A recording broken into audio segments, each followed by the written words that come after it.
तो आपका मेरे डेली करंट अफेयर की सीरीज में आज हम बात करेंगे 17 MCQ related to exam point of view. तो starting with first MCQ, recently एक यूनिवर्सिटी है London based which has opened first campus in India under UGC 2023 regulation for foreign institution।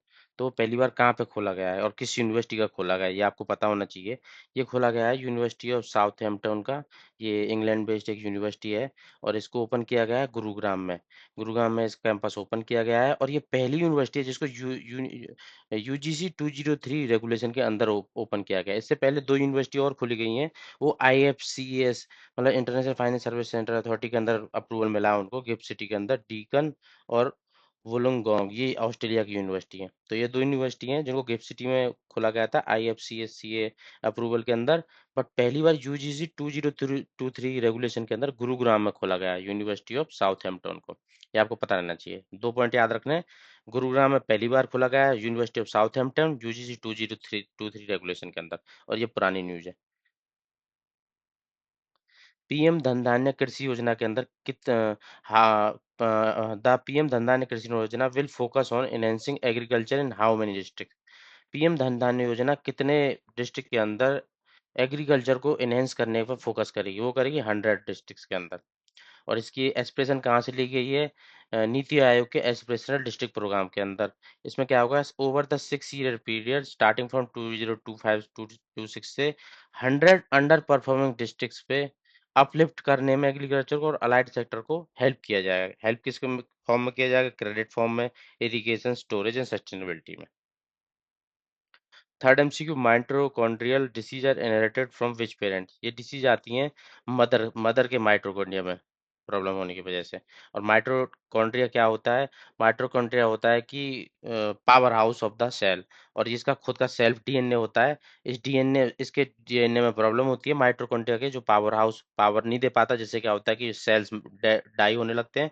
जिसे तो इस केस में हम क्या करते हैं, 3 पेरेंट बेबी पे जाते हैं, जो मेनली पेरेंट्स होते हैं, जो फादर और मदर होते हैं। जो मदर का माइटोकॉन्ड्रिया मतलब डीएनए खराब होता है, तो उसको रिप्लेस कर दिया जाए। उसके जो डीएनए होता है ना, उसको निकाल के फादर और मदर के, वो थर्ड वोमेन, डोनर मदर के, उसके माइटोकॉन्ड्रिया के साथ रिप्लेस कर दिया जाता है। इस प्रकार से 3 पेरेंट बेबी बनता है।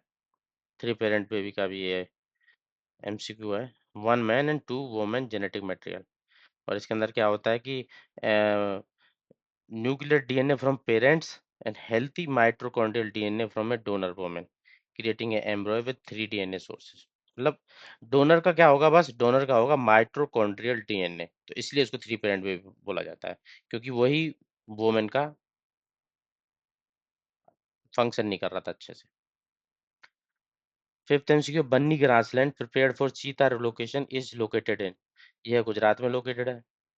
और ये क्या है? एशिया का लार्जेस्ट ट्रॉपिकल ग्रासलैंड। आपको ये एमसीक्यू पता होना चाहिए, बन्नी ग्रासलैंड एशिया का लार्जेस्ट ट्रॉपिकल ग्रासलैंड है। और ये कच्छ के अंदर पड़ता है, गुजरात, कच्छ डिस्ट्रिक्ट गुजरात के अंदर। सॉल्ट टॉलरेट एरिया है ये। तो ये को प्रोजेक्ट चीता के अंदर एक्सपेंशन प्लान के अंदर इसको की साइट के रूप में सिलेक्ट किया गया है अभी। सिक्स एमसीक्यू हो जाता है, which body is responsible for implementing project चीता इन इंडिया? ये नेशनल टाइगर कंजर्वेशन अथॉरिटी। और ये किसके अंदर आती है? Ministry of environment, forest and climate change के अंदर आती है। और इसका मेन पर्पस क्या है? अभी रिसेंटली इसने प्रोजेक्ट चीता को इम्प्लीमेंट के लिए करने जा रही है। और इस प्रोजेक्ट चीता में प्रोजेक्ट चीताज को रिलोकेट किया जा रहा है नमीबिया और साउथ अफ्रीका से directly into Indian forest, national park. Glacier lake outburst flood क्या होता है? ये क्या होता है? सडन, जैसे in summer time the frozen ice is melted and the sudden release of that water from glacier lakes is called glacier lake outburst flood. और इसका रीजन क्या होता है? Due to failure of moraines और ice dams, इसका main reason होता है, जिससे क्या होता है कि मैसिव डाउनस्ट्रीम फ्लडिंग हो जाती है। Sudden release of water from glacier lake is called glacier lake outburst flood. इसके लिए एक रिस्क मिटिगेशन प्रोग्राम चलता है इंडिया के अंदर। और वो किन 4 स्टेट के अंदर चलता है? इस क्वेश्चन में ये पूछ रहा है। वो चलता है सिक्किम, हिमाचल, उत्तराखंड और अरुणाचल के अंदर। ये नॉर्थ वेस्टर्न के अंदर हिमाचल और उत्तराखंड स्टेट, और नॉर्थ ईस्ट में सिक्किम और अरुणाचल प्रदेश स्टेट। 4 स्टेट के अंदर चलता है, ये 2021 से 2026 तक का programme. Pacific ring of fire किसके लिए फेमस है? अर्थक्वेक्स और वॉल्केनोज के लिए फेमस है। इसमें क्या है, hotspot for 90% of world's earthquake and 75% of active volcano. Mainly आपको पता है रिंग ऑफ फायर क्या है, पैसिफिक रिंग का, यहाँ पे अर्थक्वेक वॉल्केनो काफी आते रहते हैं। India is said to overtake which country as the top cotton producer according to Organization of Economic Cooperation and Development and for Food and Agriculture Organization। इसकी एक रिपोर्ट आई है अभी रिसेंटली, उसके अकॉर्डिंग इंडिया किससे आगे निकल जाएगा, किस कंट्री से आगे निकल जाएगा in terms of production, cotton production? वो निकल जाएगा चाइना से आगे। अभी चाइना सबसे ज्यादा प्रोड्यूस करता है कॉटन को। अभी आने वाले 1-2 साल में इंडिया उसको ओवरटेक कर लेगा। इसकी OECD FOA की कोलैबोरेट करके एग्रीकल्चर आउटलुक 2025 2034 की रिपोर्ट निकाली, मतलब 10 साल की इन्होंने रिपोर्ट निकाली है। उसके बेसिस पे बताया जा रहा है कि India will surpass China to become world's largest cotton producer in upcoming years. Supreme Court of India ने रिसेंटली बताया कि राइट टू हैबिटेशन से रिलेटेड एक जजमेंट दी है। वो क्या है? इसने बोला है कि it is not a constitutional right. अब आपको इसको समझेंगे, समझना क्या है इसमें कि जब फॉर पब्लिक पर्पस गवर्नमेंट आपकी प्रॉपर्टी टेक ओवर कर लेती है, तो उस केस में क्या होता है कि to give mandatory compensation is legal right but providing alternating houses isn't legally specified. तो उसी से रिलेटेड ये बोल रहा है कि कंपनसेशन आपको स्टेट देगा उसके लिए, but alternate housing isn't legally specified, मतलब कॉन्स्टिट्यूशनल राइट नहीं है, अल्टरनेट हाउस नहीं देगा, रिहेबिलिट नहीं करेगा आपको, कंपनसेशन देगा। तो इसी से रिलेटेड ये क्वेश्चन है। 12th MCQ हो जाता है, what is the purpose of India's tribal genome project launched in Gujarat? तो पहली बात तो आपको ये पता होना चाहिए कि इंडिया का पहला गुजरात के अंदर इंडिया का ट्राइबल जीनोम प्रोजेक्ट स्टार्ट किया गया है। इसमें क्या होगा, नंबर ऑफ ट्राइब्स पॉपुलेशन है, मतलब जितने तरह की ट्राइब वहाँ पे अवेलेबल है, उन सब का सैंपल कलेक्ट किया जाएगा और उनके जीनोम जीनोम का एक मैपिंग की जाएगी, जिसके अंदर उनके जो भी डिसऑर्डर प्रेजेंट है, डिसीज प्रेजेंट है उनकी, उन सबका बेटर हेल्थ केयर सर्विस के लिए डेटा को कलेक्ट किया जाएगा। तो इसका मेन पर्पज ये identify genetic disorder for better health care. और इसको प्रोजेक्ट कौन कर रहा है, लीड कौन कर रहा है? Gujarat biotechnology research centre. इसका एम क्या है? To sequence genome for tribal individual to detect disease like sickle cell, thalassemia और अर्ली स्टेज कैंसर। वो है jointly released agriculture outlook 2025-2034 report. 10 साल के लिए एक रिपोर्ट लॉन्च की गई है एग्रीकल्चर आउटलुक से रिलेटेड। इसको रिलीज किया गया है, अभी मैं रिसेंटली बात की थी इस क्वेश्चन से, OECD एंड FOA के द्वारा।